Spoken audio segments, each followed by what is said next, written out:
नमस्कार दोस्तों, मैं पारुल चौहान आप सभी का स्वागत करती हूँ आपके अपने प्यारे से परिवार रोजगार विद अंकित में। कैसे हैं आप सभी? उम्मीद करती हूँ अच्छे होंगे। जल्दी से सभी लोग लाइव आ जाएंगे, सेशन के साथ जुड़ जाएंगे ताकि मैं क्लास को स्टार्ट कर सकूँ। श्रुति, आर्यन, दीपक, गोपी कृष्ण, सानिया, आसमा, मुस्कान, अक्षय, खुशी, अनामिका, भावना, प्रशांत, पुष्पेंद्र, बबली, अनुज, अनु, अशोक, मोहम्मद रियाज, दिशा, सानिया, सभी को मेरी तरफ से गुड आफ्टरनून, नमस्ते, राधे राधे, राम राम, शस्ते काल। प्यारे प्यारे बच्चों, कैसे हैं आप सभी? और आप सभी एक बार सेशन के साथ जुड़ जाएंगे ताकि मैं क्लास को स्टार्ट कर सकूं। आप जानते हैं कि कल की क्लास में मैंने स्टार्ट किया था सिंधु सभ्यता, इंडस वैली सिविलाइजेशन। ठीक है, तो सिंधु घाटी सभ्यता के बारे में हम पढ़ रहे थे। इसमें से काफ़ी सारी चीज़ें मैंने कल आपको डिस्कस कर दी थी। आपको मैंने बहुत सारी चीज़ें आपको कल बता दी थी और आज मुझे बताना है। कल मैंने आपको कनिंघम के बारे में बताया था और आज मैं आपको बताऊंगी आगे की चीज़ें। उसके आगे की चीज़ें हैं पीडीएफ से। इस पीडीएफ जो है आपकी इस एक प्रॉब्लम का सॉल्यूशन करने वाली है। अब देखो, पहले शोर मत मचाना, पहले मेरी बात सुनना, ठीक है? क्योंकि तुम शोर मचाना पहले शुरू कर देते हो, नहीं नहीं हमें पीडीएफ से नहीं पढ़ना, नहीं नहीं हमें ये नहीं करना, हमें वो नहीं करना। अब पहले मेरी बात सुनो। अगर मैं आपसे बात करती हूँ तो आपका देखो, इस बैच के अंदर हिंदी मीडियम के भी बच्चे हैं और इस बैच के अंदर इंग्लिश मीडियम के भी बच्चे हैं। अब इंग्लिश वालों की ये प्रॉब्लम है कि मैम केवल हम कुछ वर्ड्स नहीं, हमें पूरा पूरा इंग्लिश में चाहिए। ठीक है, तो आप क्या कहते हो? पूरा पूरा इंग्लिश में चाहिए। अब देखिएगा यहाँ पर हिंदी और इंग्लिश दोनों आपको लिखा हुआ मिलेगा। ऐसा करना हाथ से पॉसिबल नहीं है, ऐसा करना हाथ से पॉसिबल नहीं है। अब मैं आपको क्या कराऊंगी, मैं हिंदी में केवल लिखूंगी और इंग्लिश में आपका ऑलरेडी इस पीडीएफ के अंदर रहेगा। ठीक है, अब देखिएगा यहाँ पर, अब देखो ध्यान से सुनो मेरी बात। अगर मैं आपसे बात करती हूँ तो सिंधु घाटी सभ्यता के अंदर प्यारे बच्चों, आप एक चीज को हमेशा ध्यान रखना कि सिंधु घाटी सभ्यता कुछ इस तरीके की दिखती थी। एक पिक्चर आपको यहाँ पे दिखी लग रही है, तो आप क्या कर रहे हो कि मैम यहाँ पे सिंधु घाटी सभ्यता, मैंने अभी क्या बोला आपको समझ में नहीं आया? कि मैं पीडीएफ से नहीं पढ़ाऊंगी। पीडीएफ केवल इसलिए है कि आपको यहाँ पर हिंदी और इंग्लिश प्रॉपर लिखी हुई मिल सके। ठीक है, मैं पूरा हाथ से लिखूंगी लेकिन हिंदी में लिखूंगी। ऐसा नहीं कि मैं सब कुछ इंग्लिश में लिखूं और सब कुछ जो है हिंदी उसमें इंग्लिश में भी लिखूं, वो पॉसिबल नहीं हो पाएगा। ऐसे तो बेटा 6 महीने फिर हिस्ट्री का सिलेबस चलता रहेगा। ठीक है, और पीडीएफ से आपको जहां जरूरत होगी वहां पर पीडीएफ से पढ़ाया जाएगा, ये ध्यान रखिए आप। हिस्ट्री का सिलेबस बहुत लंबा होता है। अगर आप चाहते हैं कि आपको अच्छा कंटेंट मिले, बेस्ट कंटेंट मिले, तो फिर उसके लिए आपको ऐसा करना होगा। ठीक है, अब देखिएगा यहाँ पर आपको अगर मैं बात करती हूं तो 1924 में, ठीक है, 1924 से हमें बात करनी थी आज। मैंने कल आपको बताया था। देखो 1924 में क्या हुआ, 1924 में जॉन मार्शल ने सिंधु घाटी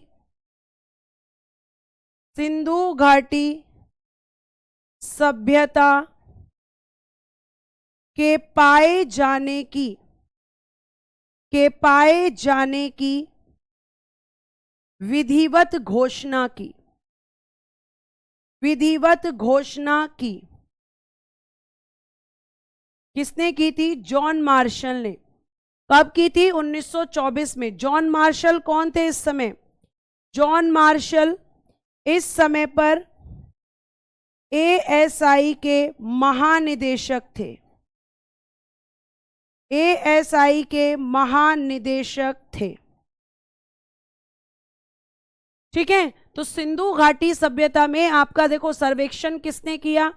सिंधु घाटी सभ्यता की अगर मैं आपसे बात करूं तो आप कहोगे कि मैम सिंधु घाटी सभ्यता के विधिवत पाए जाने की घोषणा, यानी यहां लिखा है in 1924 the Indus valley civilisation was formally announced as discovered by John Marshall. ठीक है, as discovered by John Marshall. John Marshall कौन थे? एएसआई के महानिदेशक, डायरेक्टर जनरल ऑफ एएसआई।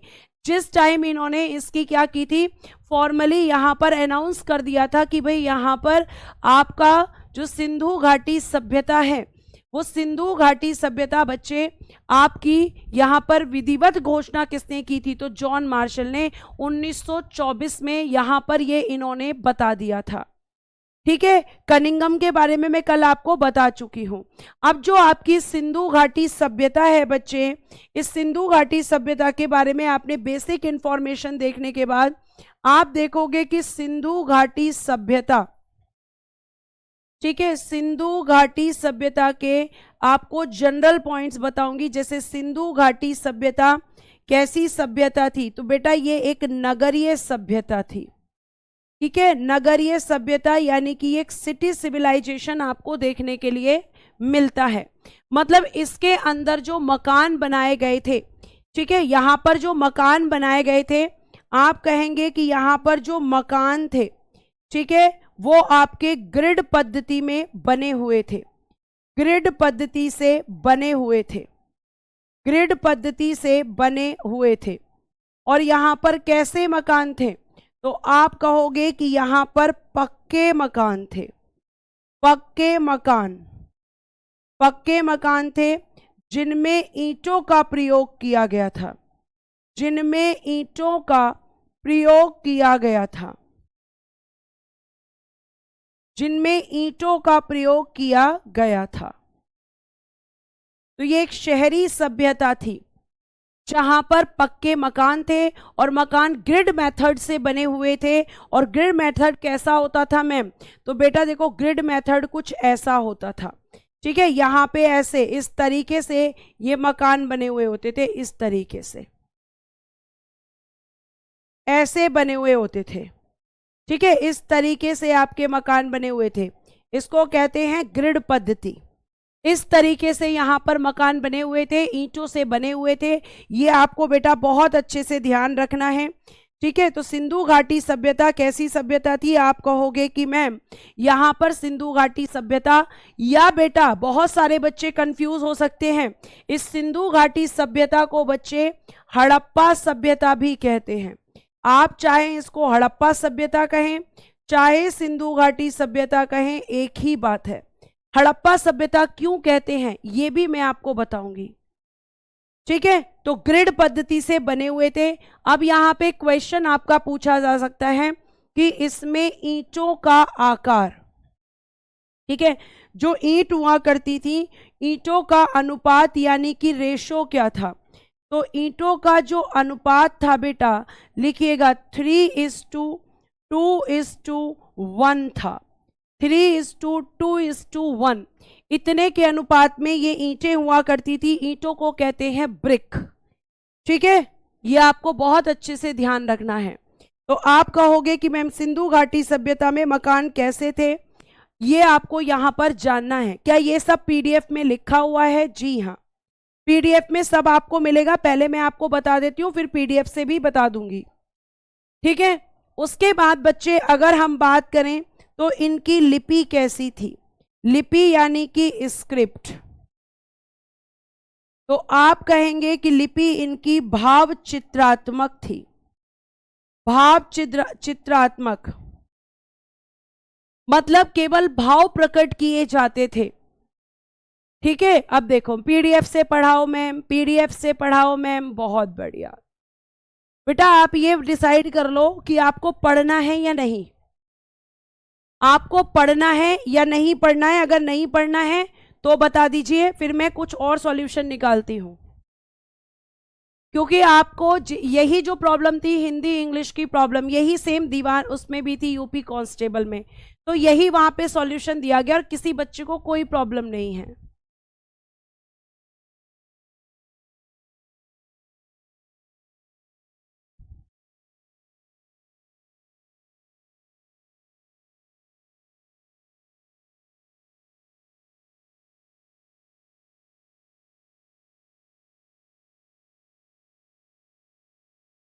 कमाल करते हो बेटा, पढ़ना ही नहीं चाहते हो, पढ़ाने ही नहीं देते हो। अब या तो एक ही मेरे पास सॉल्यूशन है कि मैं आपका कमेंट ही ना पढूं। भाई आपको नोट्स बनाने हैं, हिंदी इतनी तो आती होगी, समझ में तो आता होगा।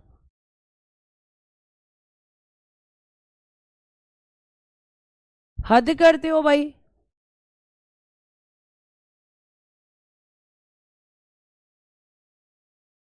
अब यहां पे लिपि कैसी थी? भाव चित्रात्मक, यानी कि आप कह सकते हो आइडियोग्राफिक।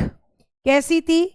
आइडियोग्राफिक, भाव चित्रात्मक थी।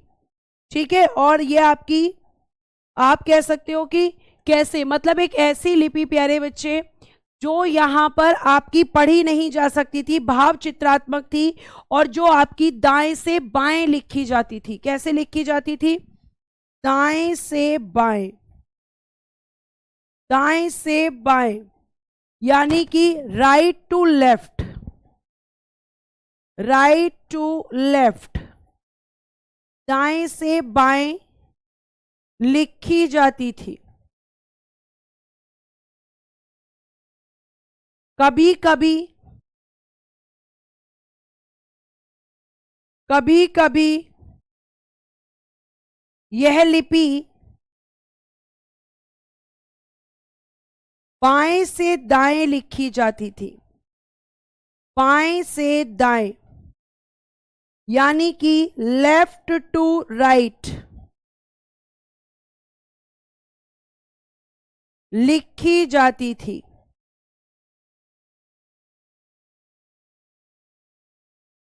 ठीक है बेटा, और जब ये लिपि आपकी बाएं से दाएं लिखी जाती थी, ठीक है, तो इसे कहते थे बोस्टोफेडोन शैली। क्या कहते थे इसे?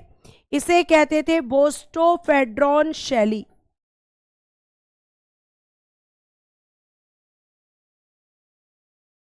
बोस्टोफेड्रॉन शैली।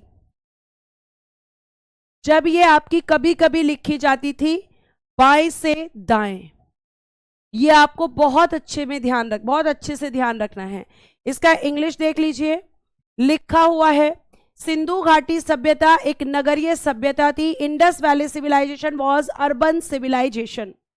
इसकी लिपि भाव चित्रात्मक थी, जो दाएं से बाएं लिखी जाती थी। The script was ideographic and was written from right to left. कभी कभी बाएं से दाएं बोस्टोफेडोन शैली में लिखी जाती थी। Sometime it was written from left to right in the boustrophedon style. अगर आप इस शैली को, इस लिपि को बाएं से दाएं लिखते थे तो इसे बोलते थे बोस्टोफेडोन स्टाइल। लेकिन अधिकतर किस में लिखी जाती थी? अधिकतर मैम ये लिखी जाती थी दाएं से बाएं, यानी राइट टू लेफ्ट। लेकिन ये भाव चित्रात्मक क्यों थी? ये आइडियोग्राफिक क्यों थी मैम? तो प्यारे बच्चे, अगर मैं आपसे बात करूं तो इंडस वैली सिविलाइजेशन के अंदर कुछ ऐसी चीजें मिली। ठीक है, कुछ ऐसा मिला, कुछ ऐसा मिला, कुछ ऐसा मिला। अब इन पे कुछ कुछ लिखा हुआ था, जैसे इस पे कुछ ऐसा सिंबल था, इस पे कुछ ऐसे सिंबल थे, इन पे कुछ ऐसा सिंबल था, इसमें कुछ इस तरह के सिंबल थे। तो क्या आप इसको पढ़ पा रहे हो?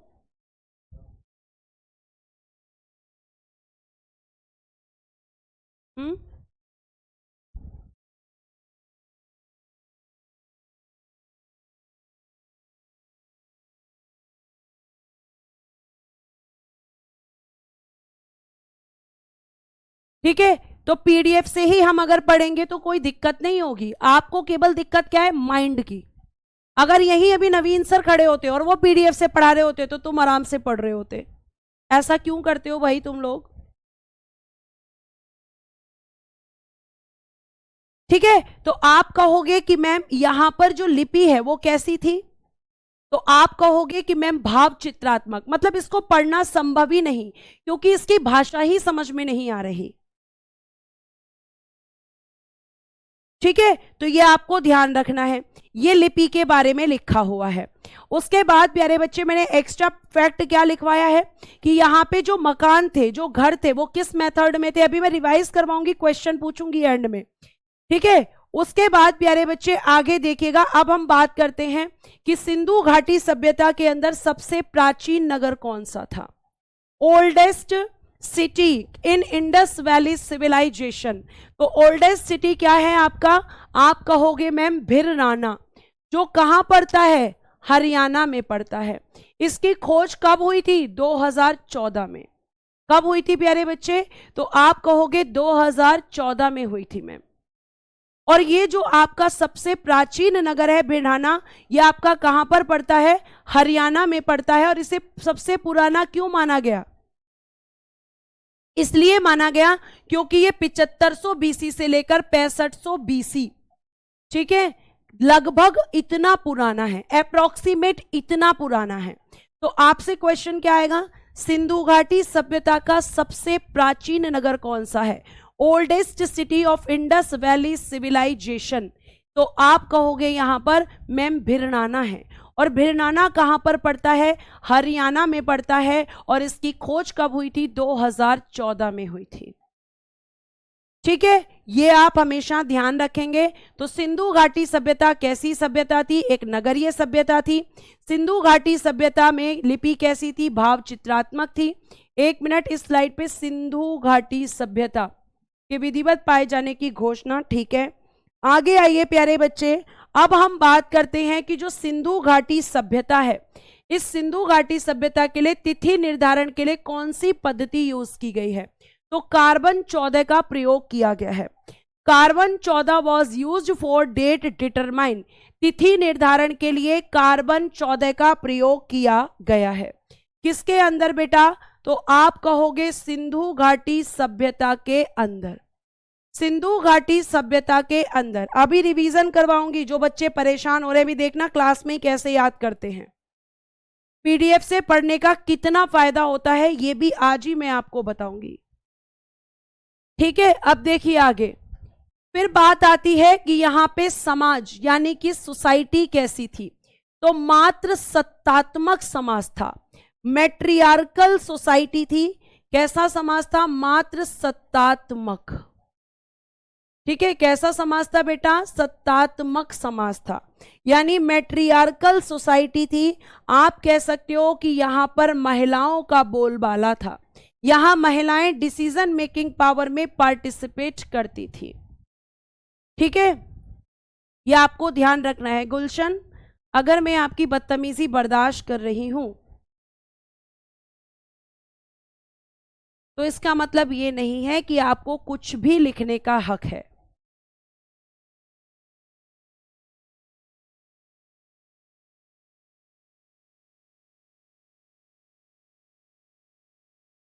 ठीक है, तो आप कहोगे कि मैम सिंधु घाटी सभ्यता में तिथि निर्धारण के लिए किस पद्धति का यूज होता था? तो आप कहोगे कार्बन 14। समाज कैसा था? आप कहोगे मात्र सत्तात्मक, मतलब यहां पर महिलाओं की स्थिति अच्छी थी। कैसी स्थिति थी? महिलाओं की स्थिति अच्छी थी। और आपसे पूछा जाएगा कि सिंधु घाटी सभ्यता किस शेप में थी, उसका आकार क्या था? तो बेटा त्रिभुजाकार था, ट्राइएंगुलर शेप में थी, ठीक है। किस शेप में थी? ट्राइएंगुलर शेप में थी। तो अब देखिएगा यहां पर, अगर मैं आपसे बात करती हूं आगे कि भाई सिंधु घाटी सभ्यता, जैसे अगर मैं आपसे पूछूं उत्तर प्रदेश, तो आप कहोगे उत्तर प्रदेश मैम एक राज्य है। उत्तर प्रदेश क्या है बेटा? एक राज्य है, और उस राज्य के अंदर बहुत सारे जिले हैं मैम। तो इसी तरीके से सिंधु घाटी सभ्यता को आप एक राज्य मान सकते हो, और उस राज्य के अंदर सिंधु घाटी सभ्यता नामक राज्य के अंदर बहुत सारे क्या हैं? बहुत सारे जिले हैं। जैसे मोहनजोदाड़ो है, जैसे हड़प्पा है, जैसे कालीबंगा है, जैसे लोथल है। ये सब आपको ध्यान रखना है, ठीक है। तो आप कहोगे कि इसी तरीके से मैं आपसे पूछूं यूपी में सबसे बड़ा जिला कौन सा है? तो ऐसे ही आपसे पूछा जाएगा कि भारत के अंदर, भारत में जो स्थान है सिंधु घाटी सभ्यता के, भारत में सिंधु घाटी सभ्यता का सबसे बड़ा स्थल राखीगढ़ी हरियाणा में है। कहां पर है प्यारे बच्चे? तो आप कहोगे सिंधु घाटी सभ्यता का सबसे बड़ा स्थल मैम राखीगढ़ी हरियाणा में हमें देखने के लिए मिलता है, ठीक है। उसके बाद में आपसे पूछा जाएगा कि ये सिंधु घाटी सभ्यता का भारत में हो गया, लेकिन ऑल ओवर अगर हम बोलें जैसे अब सिंधु घाटी सभ्यता के कुछ स्थल पाकिस्तान में हैं, कुछ स्थल अफगानिस्तान में हैं।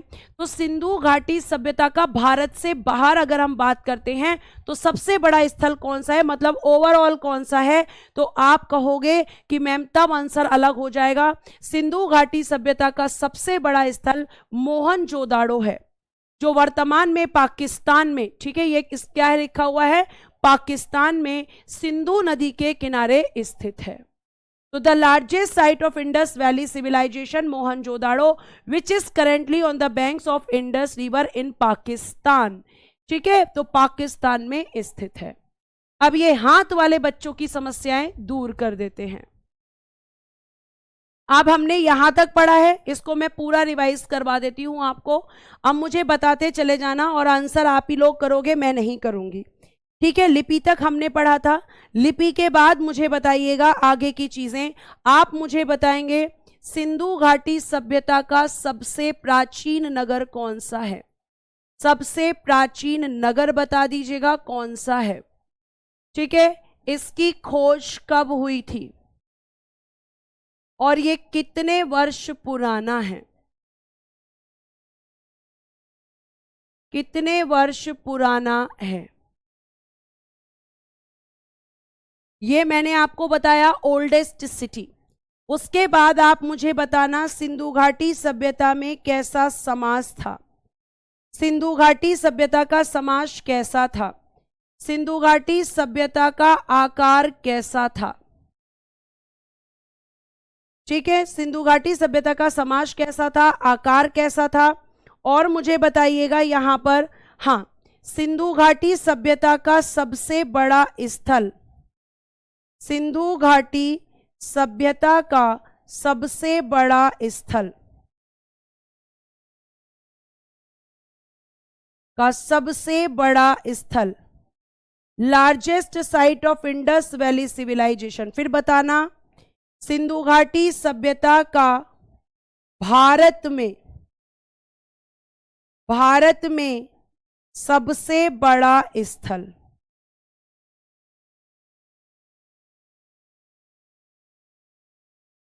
क्या आप आंसर कर पा रहे हो, क्या आप आंसर मुझे दे पा रहे हो, बिल्कुल दे पा रहे हैं, और सारे बच्चों के आंसर मेरे पास आ रहे हैं। तो फिर मुझे ये बता दो अब दिक्कत कहां पे आ रही है, इस तरीके से क्या प्रॉब्लम है तुम्हें पढ़ने में, ठीक है, इस तरीके से तुम्हें पढ़ने में क्या प्रॉब्लम है।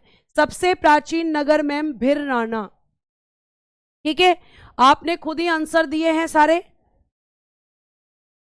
कि सबसे प्राचीन नगर कौन सा है, भिरनाना, ठीक है, और जो कहां पड़ता है, हरियाणा में। इसकी खोज कब हुई थी, 2014 में। कितने वर्ष पुराना है, तो 6500 बीसी से 7500 बीसी के लगभग पुराना है। समाज कैसा था, मैट्रियार्कल सोसाइटी थी मैम, मात्र सत्तात्मक। शेप कैसा था, त्रिभुजाकार था, ट्राइएंगुलर शेप था। सिंधु घाटी सभ्यता का सबसे बड़ा स्थल मोहनजोदड़ो है मैम, ठीक है, मोहनजोदड़ो।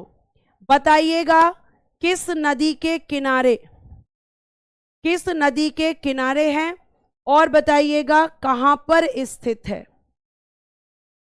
कहां पर स्थित। नेक्स्ट, भारत में सबसे बड़ा स्थल राखीगढ़ी है, कहां पर पड़ता है, हरियाणा में। क्या क्लास में ऐसा कोई बच्चा था, ईमानदारी से बताना, जिसे ये नहीं पता था? क्या पीडीएफ से आपको मैंने नहीं बताया? अगर आप ईमानदारी से इन प्रश्नों के उत्तर कर पा रहे हो तो मुझे यस में आंसर लिख के भेजो। किस नदी के किनारे, तो मैम आपने अभी पढ़ाया सिंधु नदी। और कहां पर स्थित है, तो मैम ये पाकिस्तान में स्थित है।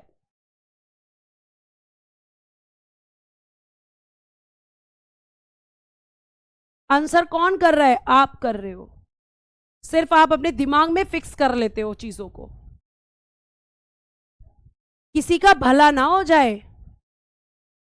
इंग्लिश मीडियम वाले बच्चों का भला नहीं करना हमें। Yes yes yes yes yes yes, इतने सारे यस आ रहे हैं अब, कमाल करते हो बेटा। ठीक है, यहां तक आपको याद कराया मैंने, आगे आ जाइए। अब बात करते हैं कि इस सभ्यता को हड़प्पा स्थल क्यों कहते हैं। क्यों कहते हैं इस सभ्यता को हड़प्पा स्थल? तो अब देखिए यहां पर ध्यान से, इस सभ्यता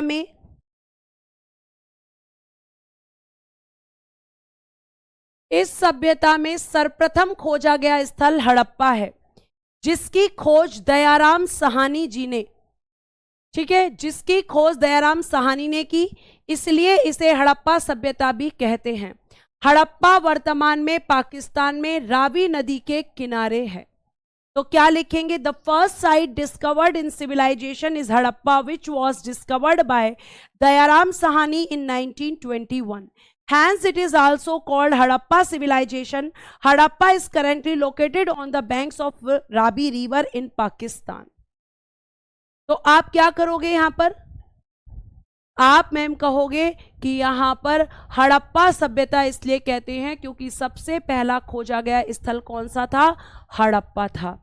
कब खोज हुई थी? तो आप कहोगे कि मैम खोज हुई थी आपके जो है,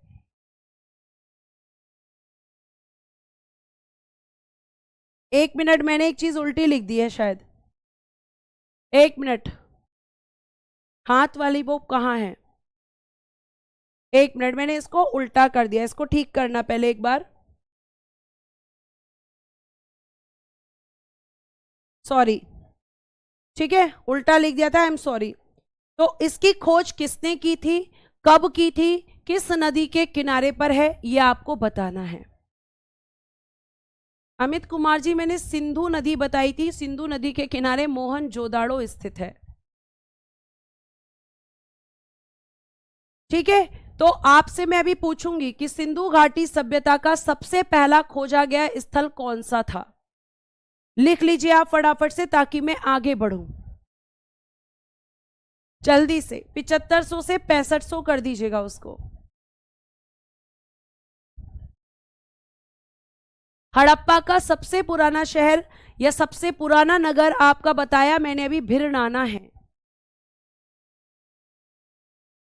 मोहनजोदाड़ो बेटा सिंधु नदी के किनारे है, पीडीएफ में भी यही लिखा है। जो बच्चे कंफ्यूज कर रहे हैं, ये देखिए एक मिनट, मोहनजोदाड़ो वाला पॉइंट मैं दिखा देती हूं आपको, सिंधु नदी के किनारे है, और हाथ से भी मैंने यही लिखवाया है। ठीक है, आप कंफ्यूज हो रहे हैं, सिंधु नदी पाकिस्तान, मैंने रावी नदी नहीं लिखवाया, लिख लिया है। तो सबसे पहला खोजा गया स्थल कौन सा था? हड़प्पा। आगे आइएगा, और हमें क्या पढ़ना है? हड़प्पा सभ्यता के निर्माता संभवतः द्रविड़ हुआ करते थे। कौन थे बेटा? द्रविड़। जो भी करेक्शन होगा क्लास के अंदर ही मैं कर दूंगी। द्रविड़ कौन थे मैम? द्रविड़ किसको कह रही हो आप?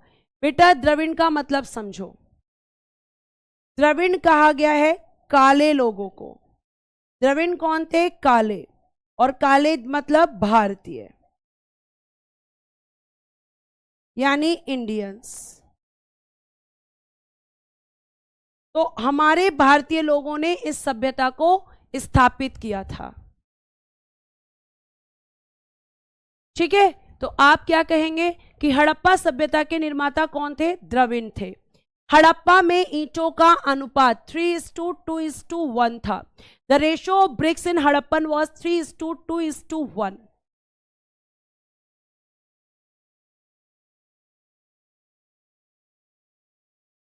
अतुल यादव जी बेटा, वो स्थल खोजा भले ही 2014 में गया है, लेकिन आपको मैं ये बता दूं कि वो स्थल आपका पुराना स्थल है।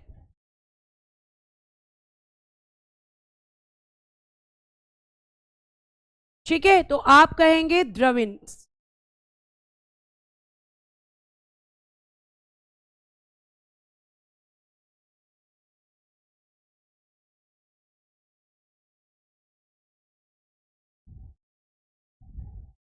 ठीक है, इतनी बात समझ में आ रही है? आगे आइए। तो हड़प्पा में ईंटों का अनुपात क्या था? हड़प्पा सभ्यता को किसने बसाया था? तो मैम इसके निर्माता द्रविड़, द्रविड़ मतलब काले मतलब भारतीय। अब बात करते हैं कि क्या हड़प्पा सभ्यता के लोग पूजा करते थे? क्या ये लोग वर्शिप या पूजा पाठ में विश्वास करते थे? तो आप कहोगे बच्चों कि यस या नो, या तो हाँ या तो ना। सानिया मलिक बेटा, मात्र सत्तात्मक का मैंने अर्थ बताया कि जहां पर महिलाएं डिसीजन मेकिंग पावर में, अगर मैं आज आपसे पूछूं कि आपकी सोसाइटी कैसी है, बताइए जल्दी से, आपकी सोसाइटी कैसी है,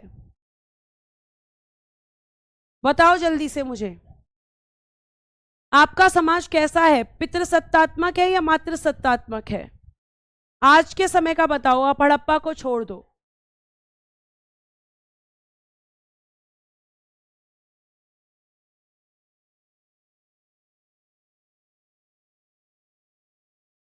बताइए जल्दी से।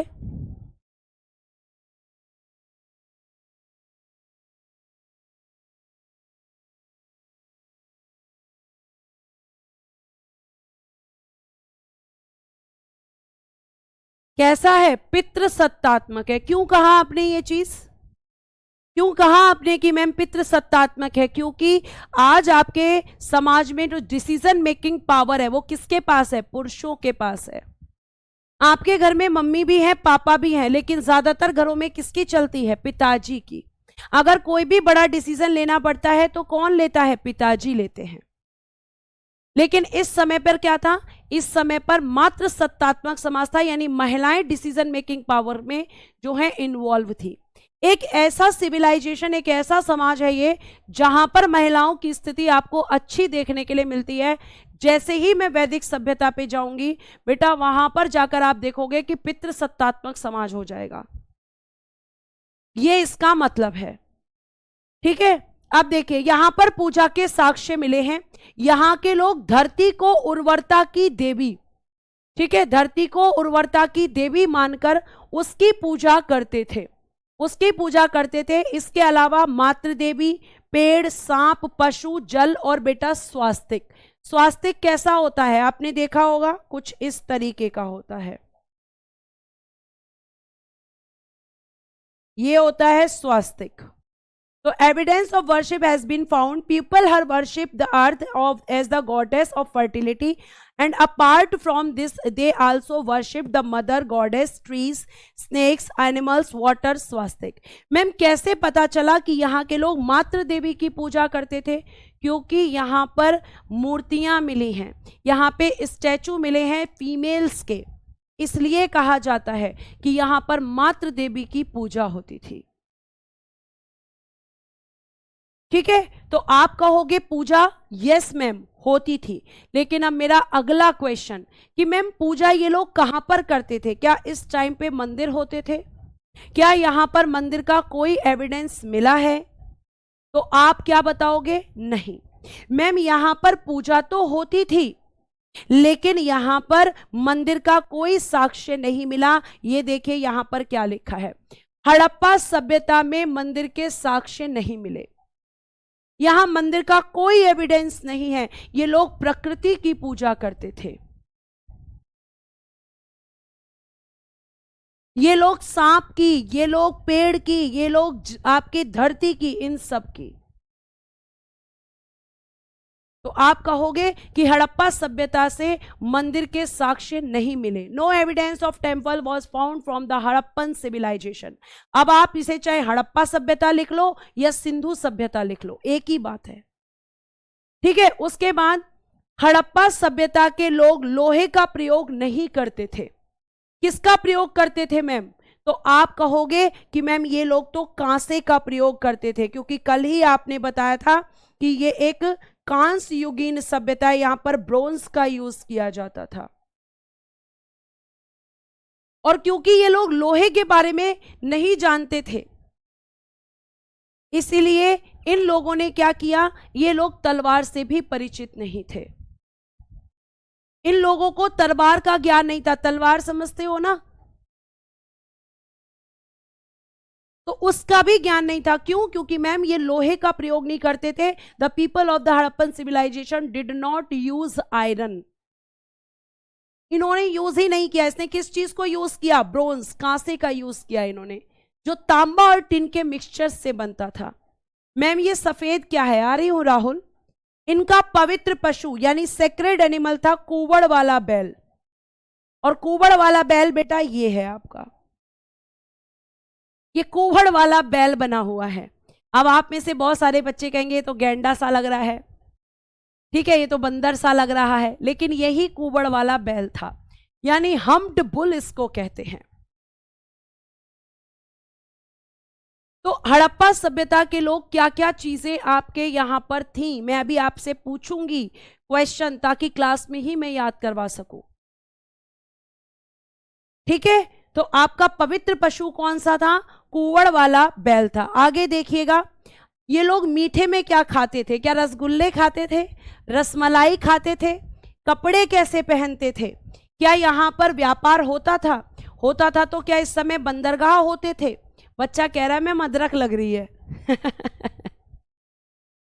बेटा गूगल से ही निकाला है ये। बच्चा कह रहा है गूगल पे दिखा दो। बेटा ये गूगल से ही निकाल के लगाया हुआ है, ठीक है। तो आप ध्यान रखना कि ये कुवड़ वाला जो बैल है ये ऐसा ही दिखता है। भाई जो हमें मिलेगा वही तो मैं आपको बताऊंगी, ठीक है। अब देखो यहां पर अगर मैं आपसे बात करती हूं बच्चे, तो अब देखिए ये लोग मीठे में क्या खाते थे? तो मीठे में शहद का प्रयोग करते थे, ठीक है। तो क्या कहते हैं? Honey was used in the sweets. यहां के लोग व्यापार करते थे। क्या क्या करते थे व्यापार में? आयात और निर्यात दोनों। मतलब यहां के लोग क्या करते थे? तो मैम यहां के लोग ट्रेड करते थे, व्यापार करते थे। आप कह सकते हो इंपोर्ट और एक्सपोर्ट दोनों करते थे। मतलब बाहर से माल मंगाते भी थे और बाहर माल मतलब अपना भेजते भी थे। इंपोर्ट मतलब मंगवाना, ठीक है, जिसे हम कहते हैं आयात, और एक्सपोर्ट मतलब निर्यात करना। तो मैम ये क्या क्या मंगवाते थे वो भी मैं आपको बताऊंगी कि ये किस किस चीज का व्यापार करते थे।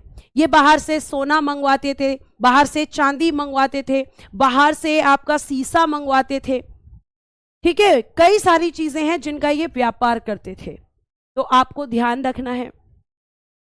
शिवम अभी पशुपति नाथ के बारे में भी बात करेंगे बेटा, सब कुछ आपको बताऊंगी, ठीक है बच्चे। आगे देखिए, उसके बाद में लोथल सिंधु घाटी या हड़प्पा सभ्यता का सबसे बड़ा बंदरगाह था।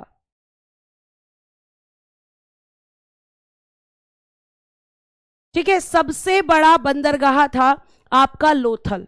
लोथल बंदरगाह क्या होता है मैम? पोर्ट क्या होता है? तो बेटा जी जब ये लोग व्यापार करते थे तो वहां पर जाहिर सी बात है कि बंदरगाह भी जरूर होंगे।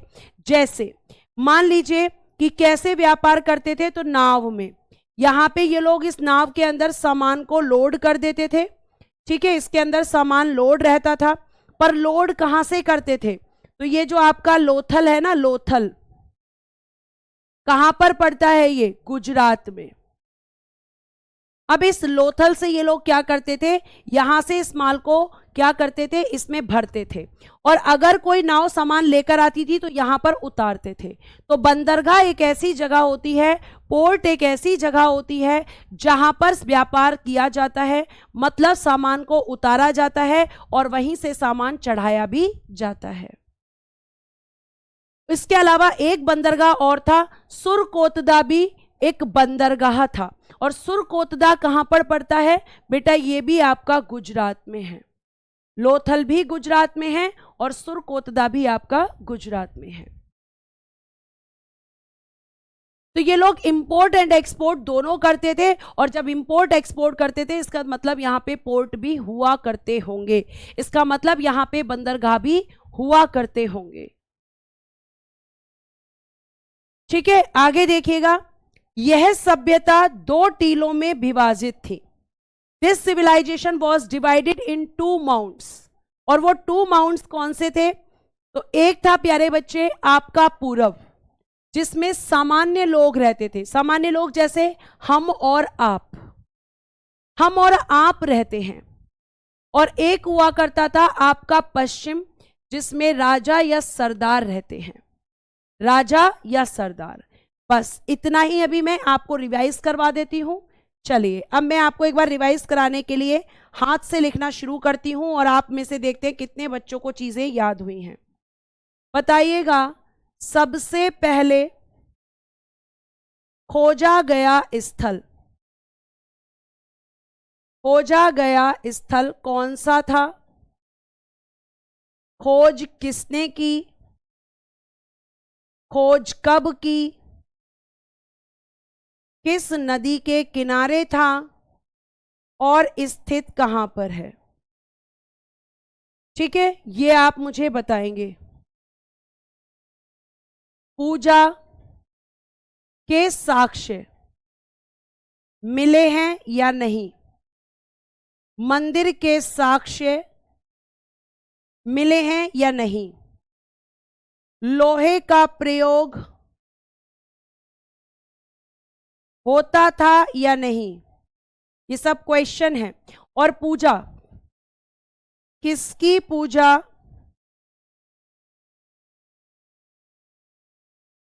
की जाती थी?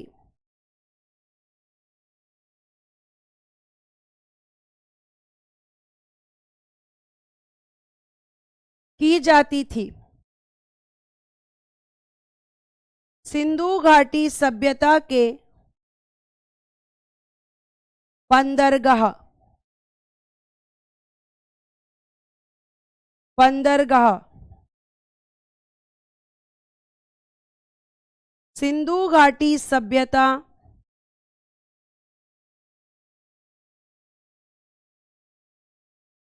कितने टीलों में विभाजित थी?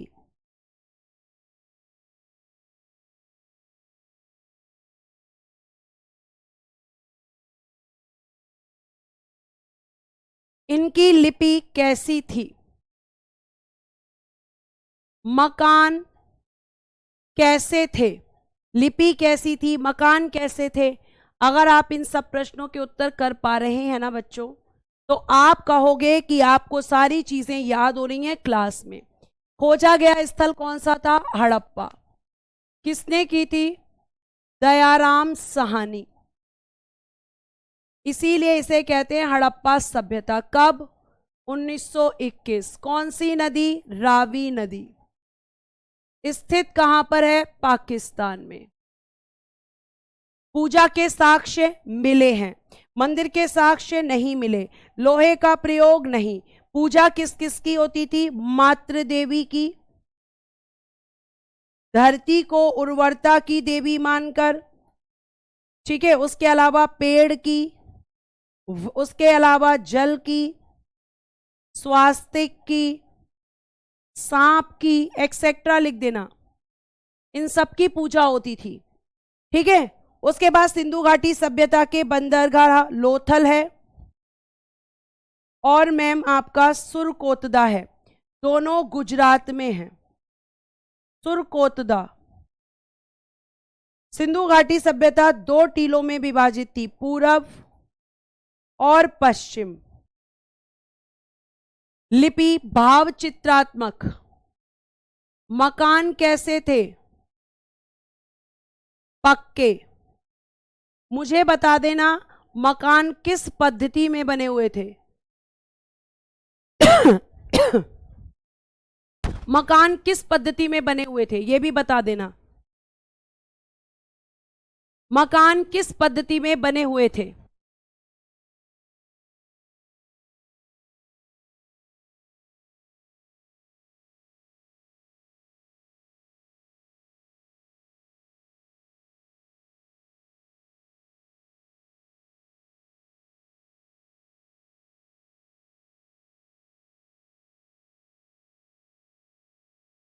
ग्रिड मेथड में थे। किस में थे? ग्रिड पद्धति में। एक चीज करेक्शन कर लेना बेटा, ये वाला करेक्शन, यहां पे 3 की जगह 4 कर दीजिएगा। ईंटों का अनुपात ठीक कर लीजिएगा बच्चे।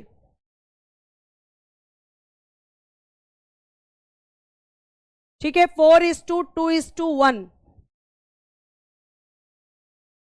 4:2:1 कर देना इसको, हाथ में भी दे, हाथ से भी देख लेती हूं।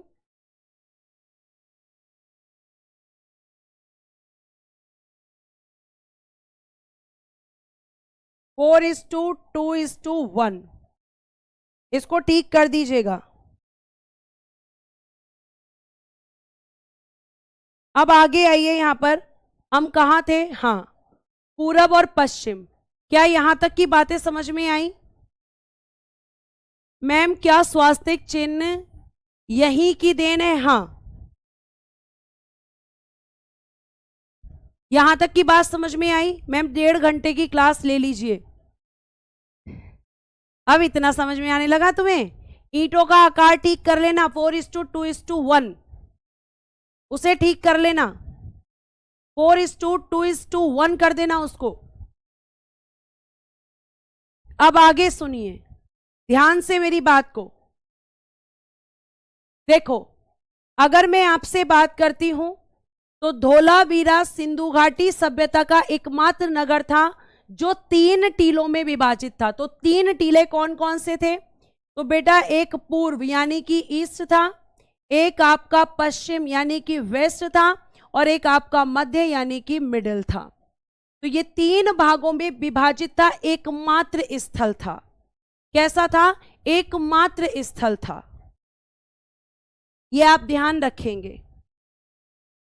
अच्छा पता है क्यों लग रहा है? क्योंकि अब आपको याद हो रहा है, इसलिए आपको अच्छा लग रहा है।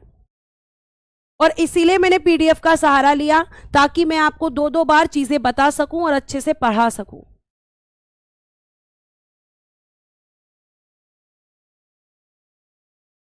ठीक है, इसलिए आपको अच्छा लग रहा है। अब देखिए यहां पर धोलावीरा, इसे 2021 में यूनेस्को की विश्व विरासत सूची में 40वें स्थल के रूप में शामिल किया गया। और लिखिएगा ऐसा यह सिंधु घाटी सभ्यता का एकमात्र स्थल है, एकमात्र स्थल है।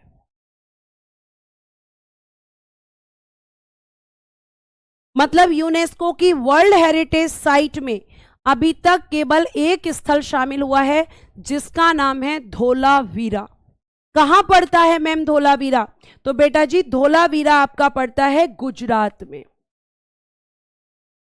गुजरात में सब बताऊंगी मैं आपको, ये किस नदी के किनारे है, किसने खोज किया था, ये सब। ठीक है, ये आपको ध्यान रखना है बेटा।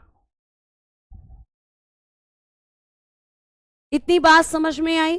तो आप कहोगे कि यूनेस्को की वर्ल्ड हेरिटेज साइट में शामिल होने वाला एकमात्र स्थल धोलावीरा, जो कि 3 टीलों में यानी 3 माउंट्स में डिवाइड किया गया था, और बाकी के माउंट्स आपके बाकी कितने टीलों में थे? 2 में थे। और मैं आपको एक और चीज बता दूं, नोट डालकर आप इसको लिख लो, आपके काम आएगा ये चीज जो मैं लिखने जा रही हूं, ये चीज काम आएगी। यहीं पे लिख लो नोट डालकर साइड में।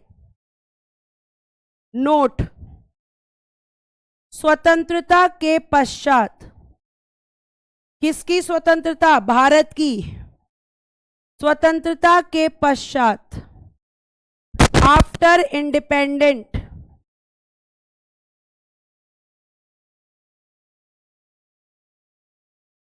स्वतंत्रता के पश्चात सिंधु घाटी सभ्यता, सिंधु घाटी सभ्यता के सर्वाधिक स्थल, मैक्सिमम साइट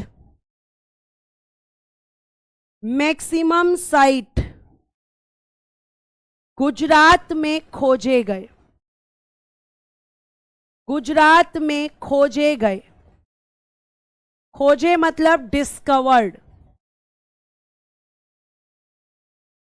इन गुजरात। तो ये भी एक यहां पर बहुत अच्छी चीज है। ठीक है, ये आप ध्यान रखेंगे। मैंने नितेश यादव जी करा दिया है 4:2:1, उसको ठीक कर लो, ईंटों का आकार।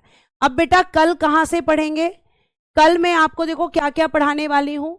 एक तो इनकी मुख्य फसल बताऊंगी, इनके वस्त्र बताऊंगी, तलवार से परिचित नहीं थे, सिंधु घाटी सभ्यता का भौगोलिक विस्तार आपको बताऊंगी। उसके अलावा सिंधु घाटी सभ्यता के सारे साइट्स आपको किसने किसकी खोज की थी ये सब बताऊंगी। ठीक है, ये सारी साइट्स हैं।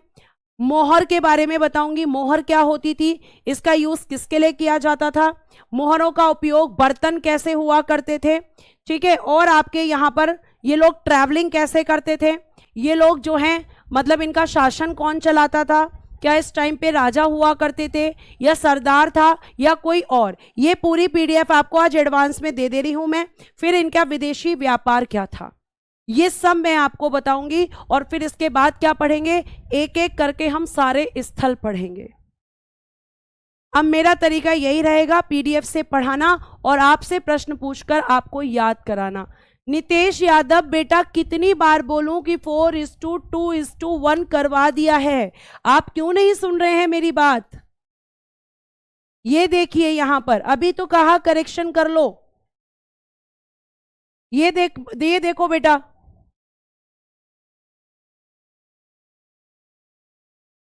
देख तो लो। अब हम इस तरीके से पढ़ेंगे और इस तरीके से पढ़ने के लिए कौन कौन यहाँ पर रेडी है, एक बार थम्स अप करके अपना रिस्पांस दे दें और मुझे टेलीग्राम पे भी बता दें कि ये बेस्ट तरीका है। हिंदी मीडियम और इंग्लिश मीडियम दोनों क्लास के बच्चे आराम से चीज़ें कर पा रहे हैं। पीडीएफ आपको एडवांस में मिल जाएगी। ठीक है, ये पीडीएफ आपको एडवांस में दे रही हूँ मैं, और इस पीडीएफ को आप अच्छे से पढ़ लेना ताकि कल मैं आपको यहाँ पर बता सकूँ।